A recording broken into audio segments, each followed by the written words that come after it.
The smell arrives before anything else. Acrid, heavy, slightly sweet in a way that shouldn't be sweet. The air in the butcher shop is thick, almost solid. Flies spiral lazily around pieces of meat hanging from wrought iron hooks. The heat of July 1372 shows no mercy. No ice, no cold storage. No cellophane, just flesh, dried blood on the cobblestones, and time working against you.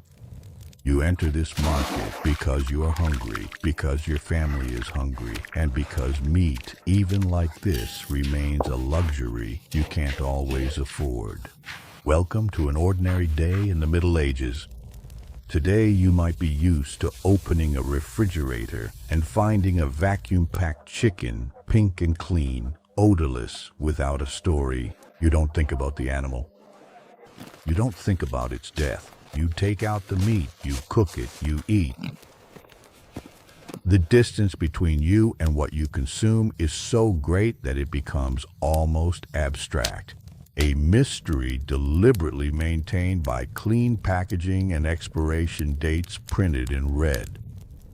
In 1372, in a village on the outskirts of Paris or in the narrow streets of Rouen, this distance does not exist. It has never existed. The meat you eat, you have often seen alive. You may have heard the pig squealing this very morning just behind the neighbor's house. The neighborhood butcher, his hands red up to the elbows, is not a distant figure. He is your neighbor, sometimes even your brother-in-law. And what he sells holds no secrets for you. What is difficult is not killing, but preserving. The farmer who slaughters his only pig in November does not do so out of tradition or because of the calendar. He does it because it is the only logic that makes sense in the world he lives in. Winter is approaching. Food for the animal will become scarce and expensive.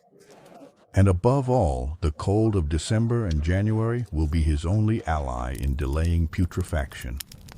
Nature itself becomes the refrigerator, briefly, insufficiently, dangerously. But between November and March, the meat must be preserved. It must be tamed, transformed, deceived. And the methods used to achieve this would seem unimaginable to you today. Salt is the first weapon. Salt, as precious as silver in some regions, taxed, controlled, sometimes even the cause of entire revolts, draws water out of muscle fibers and prevents bacteria from multiplying. The meat is generously rubbed with spices, pressed down under the weight of heavy stones, and then placed to soak once more in a salty brine solution. Salting can last for days, even entire weeks.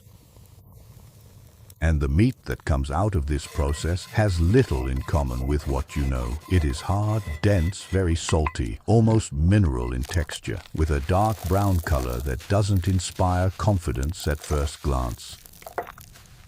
To eat it, you'll have to soak it in water for hours, sometimes an entire night, to remove the excess salt even before you start cooking it.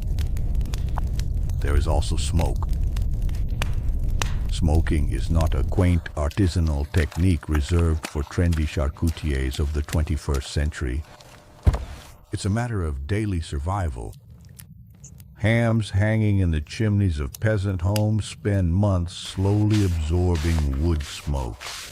Beech, oak, juniper, depending on the region. The smoke deposits phenolic compounds with antimicrobial properties on the surface of the meat, creating a thick, dark, protective crust that slows the passage of time. A well-smoked ham can last several months, can last because nothing is ever guaranteed. Here is what history books rarely mention, what medieval reenactments in museums carefully omit. Maggots were common, not accidental, not exceptional. The meat bought at medieval markets, even from reputable butchers, even in large cities like Lyon or Bordeaux, even in the middle of winter, could be infested with fly larvae. This was not necessarily a reason not to eat it. The most affected parts were sliced off with a precise, unemotional gesture. The rest was boiled for a long time, a very long time. Spices were added not just for flavor, as you may have been told, but also to mask what the nose could detect from across the room, to give the stomach a reason not to revolt.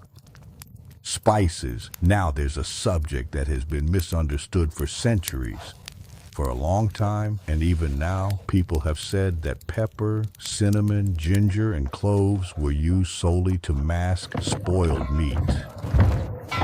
The reality is more nuanced and infinitely more interesting. Spices held a symbolic, almost sacred status in medieval society. They came from the farthest reaches of the known world, from India, the Moluccas, Ceylon, lands so distant that they were almost mythical to most Europeans. Their price was astronomical, their transport perilous, their rarity legendary. A bourgeois who could afford to generously sprinkle his roast with black pepper was sending a social signal, an unmistakable one. He had wealth, he had commercial connections, he had a taste for rare things. But yes, in the practical realities of daily life, these spices were also helpful at the table. Their real antimicrobial properties combined with their aromatic strength capable of saturating an entire room made it possible to render meat edible and even pleasant, meat that, without them, would have been rejected or swallowed with a grimace of necessity. The village woman preparing a stew on this October evening in 1372 does not ask herself these questions in scientific terms. She knows what she knows, and this knowledge is precise, effective, passed down without books or schools for generations. Adding ginger slows something down in the meat. Letting it simmer for 2 whole hours makes it safer. Not waiting too long to eat it remains the primary, unwritten rule engraved in the collective memory of every household. These are survival skills disguised as recipes. These are forms of knowledge that save lives. Because in 372, the line between eating and dying from eating is as thin as a blade. Food poisoning doesn't go by that name. It goes by the name of bad fever, sudden colic, or divine punishment for some priests who have no other explanation to offer their parishioners. A man who collapses after eating poorly preserved meat does not know why his body is turning against him. His wife will give him crushed mint, boiled fennel, raw garlic, remedies that do indeed have antispasmodic and antibacterial properties, even if no one in the village knows those words. He will either recover or he will not. And life would go on one way or another. But here is what is dizzying, what should make us pause for a moment in our modern comfort. People survived. Often, more often than we think, than we say, than we are taught. Not because their era was gentle. It was brutal, relentless, merciless to fragile bodies. But because their bodies and their collective memory had developed invisible adaptations, they ate meat cooked at high temperatures for a long time, in broths that destroyed the vast majority of pathogens without anyone really understanding exactly why it worked. Their immune system, confronted from the very first weeks of childhood with a bacterial load infinitely higher than ours, had forged responses that ours today perhaps no longer has. There is something deeply uncomfortable about realizing this. We live in an era of hygiene unprecedented in human history, and we are, rightly, grateful for it. But this hygiene comes at an invisible, silent cost. We have lost certain tolerances, certain forms of resilience. The medieval blacksmith, who would bite without hesitation into a piece of salted and slightly gamey pork without falling ill, was not unaware of the danger. He was adapted to a world that we probably could not inhabit today without falling ill within a few days. Meat in the Middle Ages was not just food. It was a social marker of surgical precision, a silent language that revealed your exact place in the order of the world. For the lord in his thick-walled castle, red meat, quality beef, venison, wild boar, heron was an almost natural right, an obvious sign of his status. Hunting in the forest was reserved for the nobility by laws whose severity still surprises us today. A peasant who poached even a single stag in the lord's forest risked losing his hand, his freedom, and sometimes much more.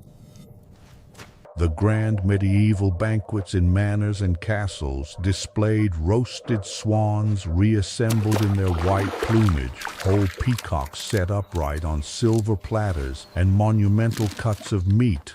These were as much displays of political power as they were actual feasts. At the bottom of the social ladder, the peasant, exhausted after a long day in the fields, did not eat wild boar. If he was lucky that evening, he ate a bit of bacon. A few thin slices of salted fat cut from the ham hanging by the fireplace since last autumn. The rest of the time, meat was a distant promise reserved for saints' feast days, the rare Sundays, births, and deaths. Daily life was more about rye or barley porridge, dried vegetables swelling in hot water, and dark, dense bread that sits heavy in the stomach and keeps you full for a long time. And yet, these men and women built cathedrals by hand, stone by stone, over decades. They plowed fields from dawn to dusk with wooden and iron tools under the summer sun and in the autumn mud. They survived winters with no heating other than the communal fireplace, epidemics without antibiotics, childbirths without a doctor. They did it with just a few slices of bacon, that thick soup, that hard-earned meat so difficult to preserve. Look at the village woman salting her pork tonight. Her hands are rough and red, burned by the salt and the cold of the falling night. She doesn't think about how hard what she's doing is. She doesn't complain. She thinks about the coming winter. She thinks about her children who are already asleep. She thinks about making things last. And in this simple, precise gesture, rubbing salt into still warm flesh, there is a kind of humble, patient, stubborn genius that allowed humanity to survive through centuries we can no longer even imagine living in. If this dive into medieval daily life has changed anything in the way you see those centuries we think we know without ever really having approached them, join us on Before the Year 2000. Subscribe and come back every week to discover the lives that official history forgot to tell.